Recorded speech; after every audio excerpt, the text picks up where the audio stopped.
ফরাসি তারকা কিলিয়ান এমবাপ্পের সাথে পিএসজির সম্পর্কের অবসান ঘটেছে প্রায় ১ বছর আগে। তবে সেই অধ্যায়ের রেস যে এখনও শেষ হয়নি। সাবেক ক্লাব পিএসজির বিরুদ্ধে নৈতিক হয়রানি আর টাকা না দেওয়ার অভিযোগ তুলে আদালতে মামলা করেছেন রিয়াল মাদ্রিদের এই তারকা। প্যারিস প্রসিকিউটর অফিসের দেয়া এক তথ্যে জানা গেছে, এমবাপ্পের আইনজীবীরা আনুষ্ঠানিকভাবে পিএসজির বিরুদ্ধে মামলা করেছেন, যেখানে এমবাপ্পে নিজেকে লফটিংয়ের শিকার বলে দাবি করেন। দেশটির নিয়ম অনুযায়ী লফটিং বলতে বোঝানো হয় কোনো খেলোয়াড়কে শাস্তিমূলক, ক্রীড়াগত কিংবা প্রশাসনিক কারণে আলাদা রাখা। এছাড়া এমবাপ্পে তার অভিযোগে আরও দাবি করেছেন, পিএসজি তার বেতনের ৫৫ মিলিয়ন ইউরো এখনও পরিশোধ করেনি। মূলত মোটা অঙ্কের এই টাকার কারণেই আদালতের দ্বারস্থ হয়েছেন কিলিয়ান এমবাপ্পে।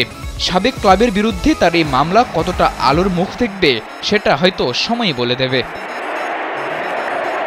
তবে এমবাপ্পে পিএসজির দ্বন্দ্ব শুরু হয় সেই ২০২৩ সাল থেকে। ২০২২ সালে ২ বছরের চুক্তি নবায়নের পর পিএসজি এমবাপ্পের হাতে তুলে দিয়েছিল ২০২৫ লেখা জার্সিটি। কিন্তু এমবাপ্পে পরবর্তীতে চুক্তির মেয়াদ বাড়াতে অনাগ্রহ প্রকাশ করলে বেঁকে বসে পিএসজি। একটা সময় আল হিলালের কাছে এমবাপ্পেকে বিক্রির আলোচনা থাকলেও এমবাপ্পে রাজি হয়নি সেই অফারে। এরপর থেকেই প্রকাশ্যে আসে এমবাপ্পে পিএসজি দ্বন্দ্ব।